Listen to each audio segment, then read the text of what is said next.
to the Luminary Circle guest expert interview with Dr. Moosli LeBlanc. Hi, Moosli. How are you? Hi, Kay. We're here today to discuss all things heart space, and I'm so excited to have Moosli with us because she is an extraordinary physician. She does pain management. She has a background in relationship coaching, and she is a healer. So Moosli, I'd love to hear about your background, your journey up to this point, and how it all relates back to the heart space energy. Yeah, well, thanks for having me on, Kate. And boy, has it been a journey.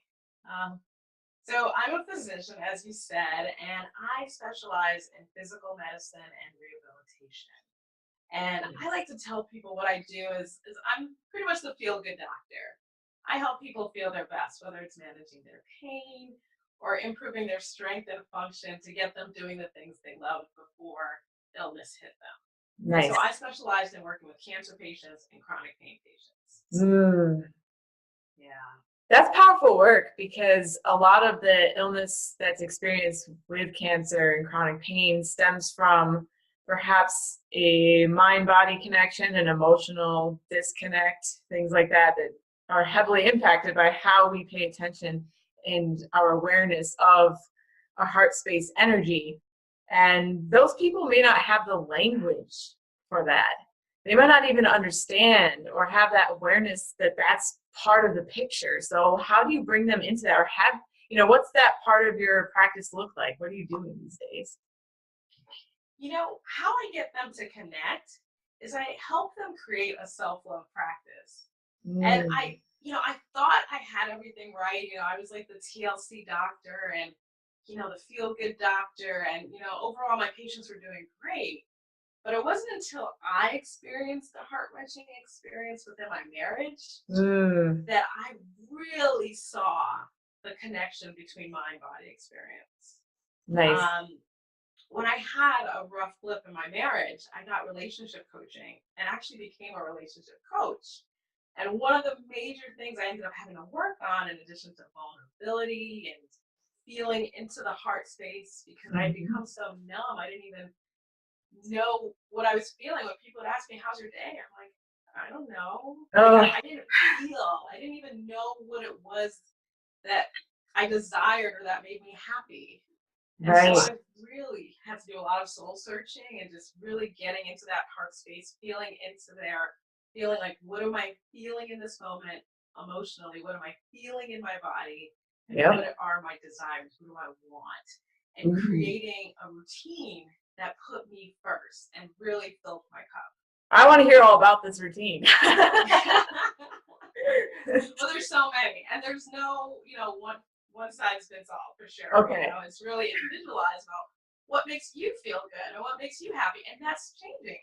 When I first started, the things that I like to do, I realized later on, like, you know what, that doesn't make me feel so good because I put on 10 pounds doing that, and I switched it up and found something else that I like. And Wait, so are you saying me eating a bunch of bags of barbecue potato chips isn't exactly the best thing for me? it is fantastic if it makes you feel good in the moment. For a little But while, when and it then you stops making you realize, feel good, it's okay to move on. yes. So I love that you said that because what makes you happy today may not be what makes you happy a week from now. And that's the transient nature, the evolution of how we are growing as beings. That's so on point. Exactly. So, I mean, exactly. I mean, it's like, are any one of us the same people, like, even in a month? Like, right? We have No, I cycles, like, we just change.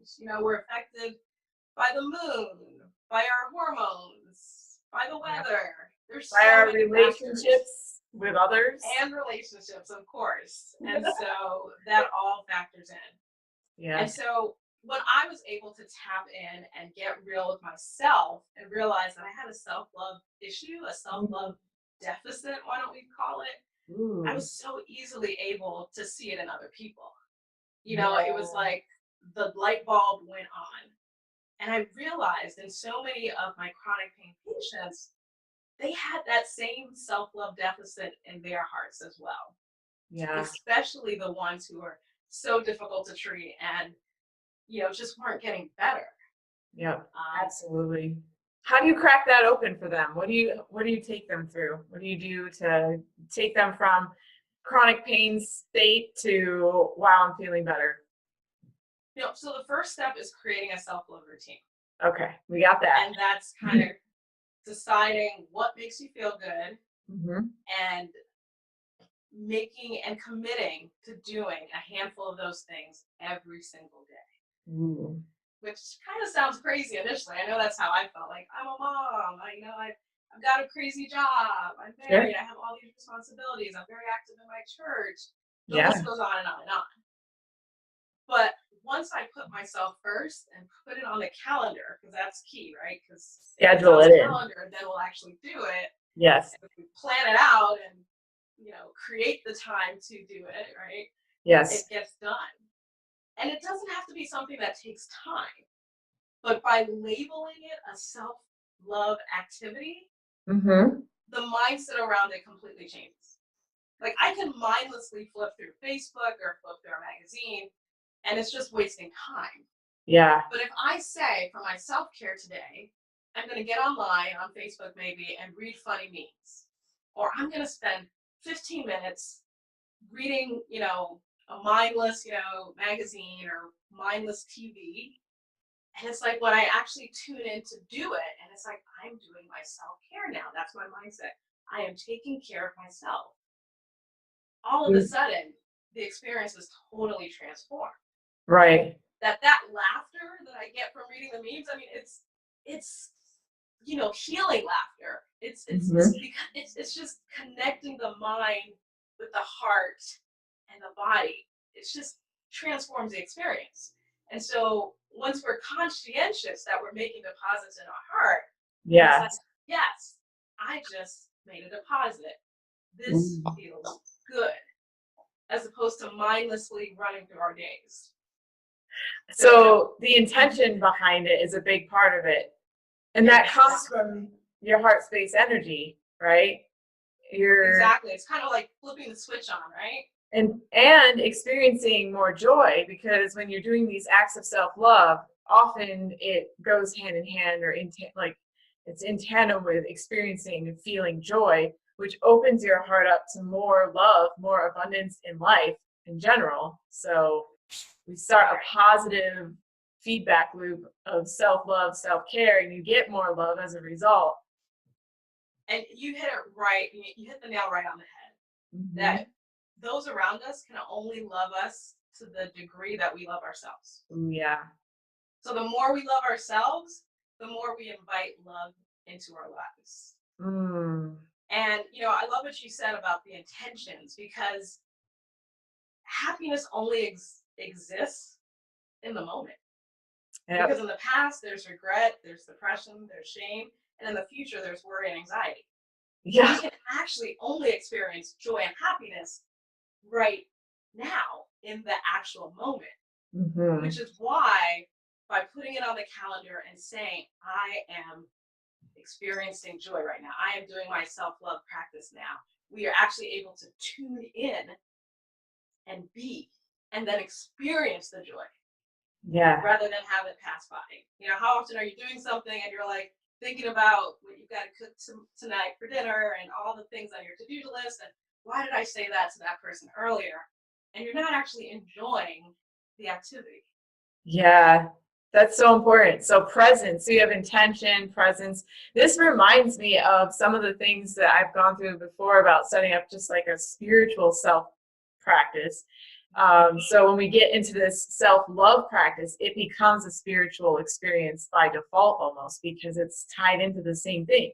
Our heart energy is the core interface point for our soul body with the physical body. It's where everything intersects, our earth energy and our source energy intertwining, and it's the hub of everything. So by practicing self-love, you're probably going to be practicing soul evolution and becoming more healthy in your body and creating more financial flow and finding that job or career that you've always dreamed of, or starting that book or starting that podcast or whatever because you're going to be taking these steps every day for self-love. And self-love means staying true to your soul, staying true to your heart. So I love everything that you're saying. It's so perfect. And I love how you summarized it, because that's exactly what it is. And Mm, even if you take it a step further in terms of spiritual practice, but if you're doing healing work,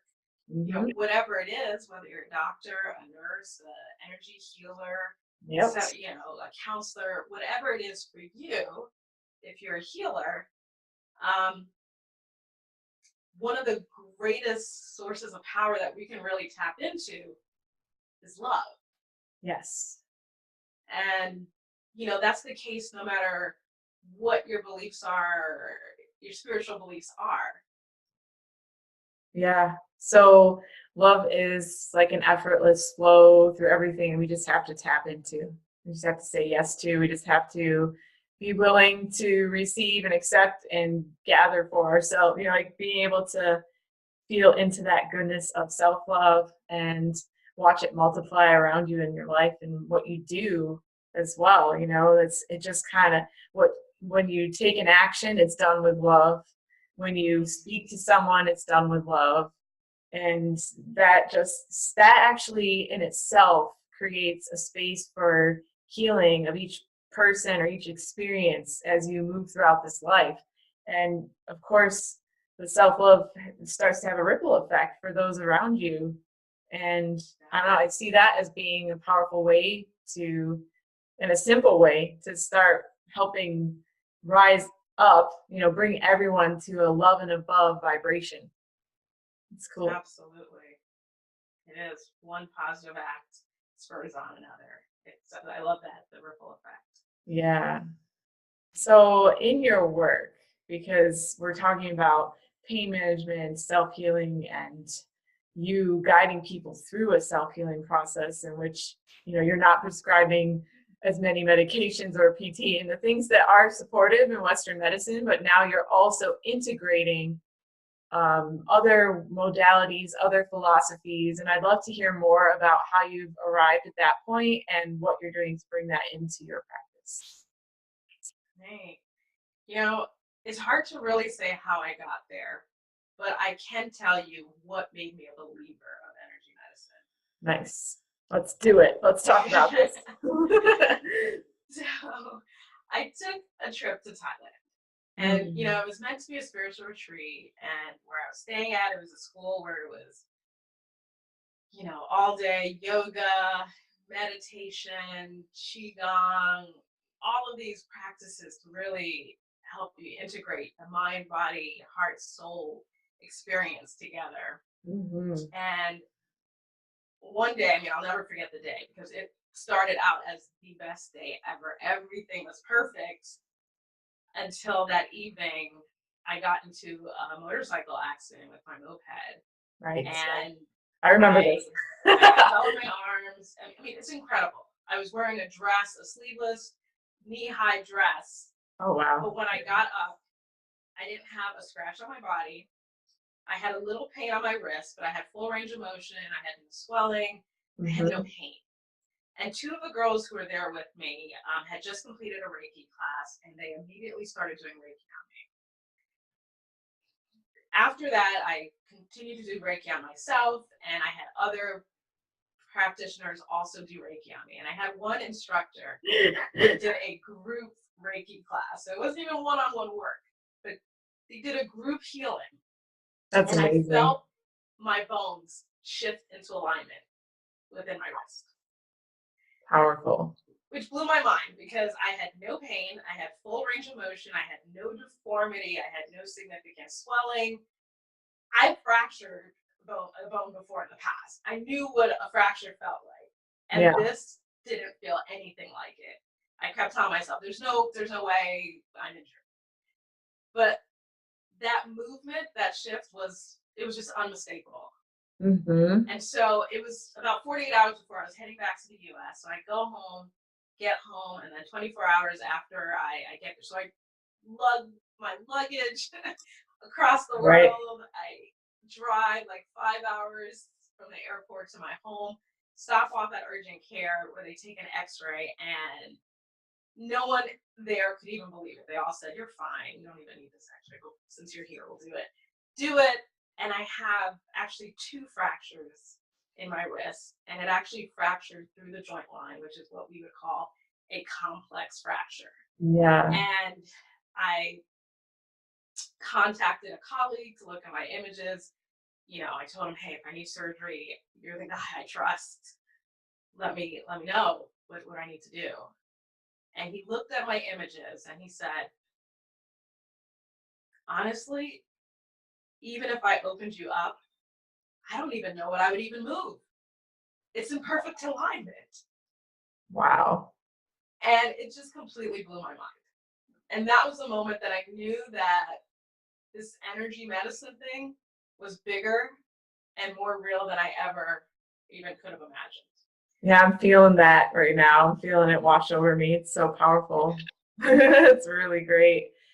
I have And moments like that too, where my body was my learning tool and the energy work showed me the truth multiple times, like through my own, like when I went to, you're just bringing this up, like when I was in massage school, I had several moments where my emotions had made a pain in my body and my teachers were able to release it, and then the emotion came out and all the pain and the symptoms gone immediately. absolutely. So what you're talking about is like your proof, I think, and I think as healers sometimes it's nice to have. I don't want people to get injured to experience it, but it's Please don't.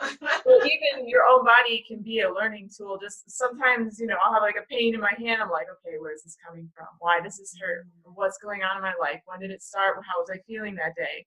And I'm curious, when this bike accident happened, you said you're having a gorgeous time. What do you think it showed you, besides obviously leading you into deeper faith with the healing work? What did it tell you about your state of emotions at that time and what you were doing? I I know we had some discussions about this, kind of like Mhm. a late night chat once and stuff. It was good because It we were showed me doing, several things, but probably the biggest yeah. one that I took away was I had this energy of self sabotage Mm, where there were so many things, even with relationship coaching, so many opportunities and things just being laid on my lap of just like people would just die for those opportunities and I would sabotage them. okay. And I just saw myself keep doing that over and over again, which is so unlike my typical character. Mhm. And I saw that moment because before that happened, I had really gotten into the groove of mixing Western medicine, traditional Western medicine with this energy work and the heart work. I had really created my own style, my own treatment technique. Mhm. Um, and it was like too good to be true. And that was when it all happened. And Wow. so I saw that playing out that, that that sabotaging energy had popped up. So Um, now where are you at after having that experience and that awareness and you realize that's definitely a feeling of self-sabotage. Why do we do that? Because do you deserve to be that happy, to have that much success, that all that stuff comes up? And you obviously, I mean, it's been a little bit of time since then. Like, what are we talking about? Maybe 9 months or so now? Has it been? yeah, about that. April, yeah, we're in December. So Yeah, I'm getting close. yeah, We don't have to worry. I'm just saying it's been a bit of time and you've right. evolved quite a bit So into a, yeah, so essentially all the things that I thought could never be, like I would never be good enough to create, I found myself just naturally doing. I mm, created my own intellectual proprietary processes that and how I do my energy work. yeah. I opened up my own energy medicine clinic. Um, I mean, the list goes on, but I never saw myself opening my own clinic and working for myself. And now I'm 100% entrepreneur, work for myself, have my own clinic, doing the energy work. incorporating even the coaching and the Western medicine in it as well. And That's something that really sets you apart. And I think your work is very unique and of the people I've come across so far, because of your training, because of your background, and how you've integrated things and your focus on heart space energy, dealing with grief or, addressing someone's depression from an energetic perspective or the chronic pain from that point. And you do a wonderful job of blending meridian work into it, which I think is wonderful. The like shiatsu, or even acupuncture knowledge, but bringing it, I think, over into, obviously just being able to discuss, hey, it relates back to the liver meridian, which has these emotions and these organs are, associated with it. Let's do these points. Like, that's so powerful because you're looking at it from the multiple layers. I call it multidimensional, but the different layers of human body and soul body, which would be like the energy centers and the meridian energies. Then we have the physical anatomy that you are able to address as well. And I don't know, I just think it's so great. And I'm curious, are you going to be offering anything to people soon to be able to meet you, work with you? What's coming up for you? oh, absolutely. And I love what you said, Kate, with the four dimensions, which is why I call myself the mind, body, heart, and soul doctor. Because Nice. I really do address all of it. And just my whole life has just been these learning opportunities that I get to now put together. And I kind of see that my journey is even longer than I had even was aware of, consciously aware of, you know. But yeah, so one of the things I'll be offering, so my website is www.unleashthehealingwithin.com. And so you can see all the services that I offer. I do in-person and virtual consultations. So no matter where you are in the world, you still have access to me. Um, Awesome. and because I think you're just so amazing, Kate, and love and respect you so much, obviously to your tribe, I'm offering something even different. I'm going to do a free giveaway for a energizing morning routine. And so this is a little bit different from self-care. Self-care is Right. something you do throughout the day, every day, whenever you fit it in. Yeah. But this is a morning routine that's really going to energize you. It's going to help you start your day with joy, vitality, and health, Mm.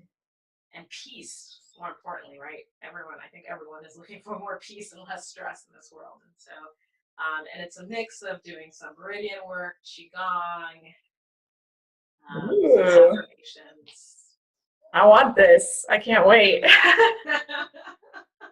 That's exciting. Yeah, so everyone knows we'll have the links for that dropped into the upcoming PDF for Heart Space. It'll be in there so you can click through and get to Moosely's free offer. That's awesome. I'm excited for it myself, so make sure you take her up on that. Cool. So is there anything else you'd like to share with everyone or any sort of way to, that you'd want to recap what we've discussed so far today? um, I guess if I had to give one piece of advice to all of your energy healing seekers, Mm-hmm. it would be to smile. Oh. Particularly when you're doing the energy work. I think it's so easy to get caught up in our heads as, am I doing it right? Am I saying it right? Should I do this? Should I do that? And honestly, everything will flow Mm-hmm. when you are open to receiving Yeah. whatever is coming to you, whether it's receiving the information as you do the energy work, whether it's receiving in this lifetime when somebody offers you a compliment, offers you a gift, offers you advice, even.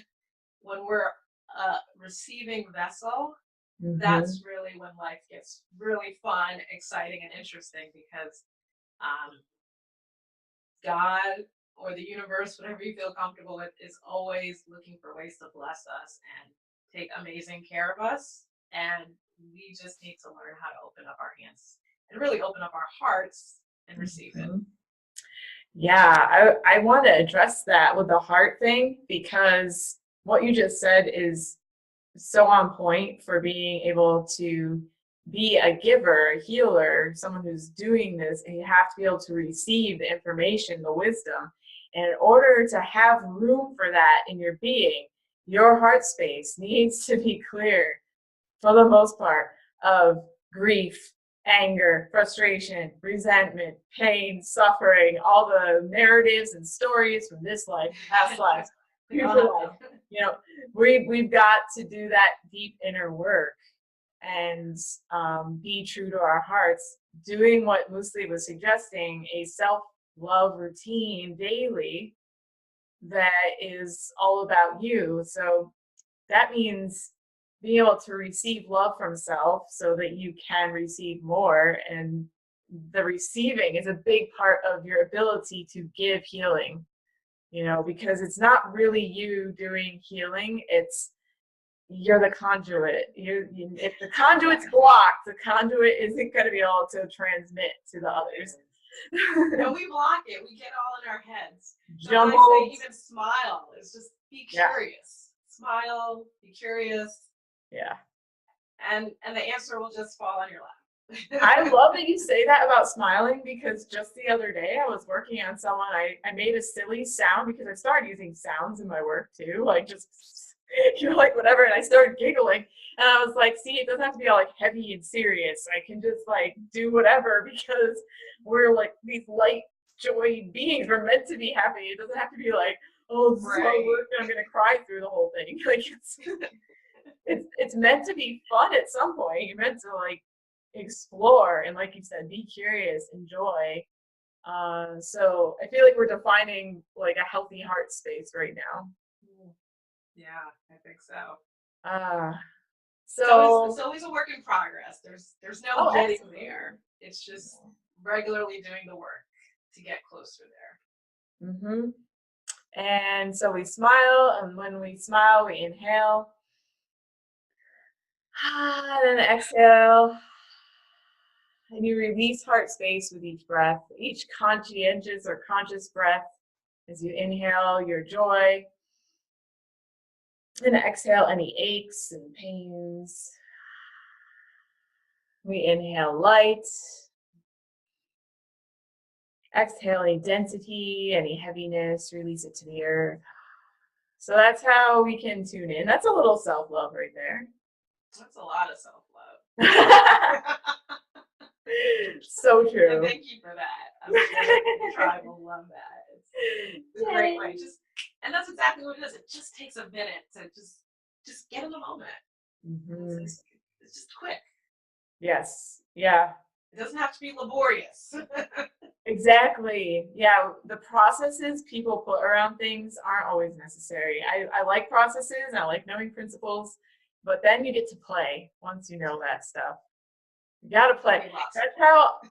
That's how it works. You learn your things, and then you go and just don't worry about being perfect. Just keep doing the things. Just be curious and smile. Yeah. Oh, I love it.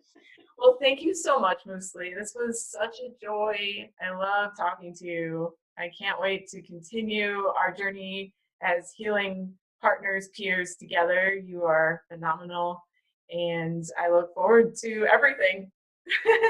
And I'm going to model receiving. Thank you so much, Kate. I really appreciate that compliment. Oh, and I love you, and you've been a fantastic mentor, and I just love you so much. Thank you. I receive this as well. We're doing some good conscious language right now. All right. Well, everybody, we'll see you again soon. I hope you've enjoyed this guest expert interview, and we'll talk to you later. Bye. Blessings of love.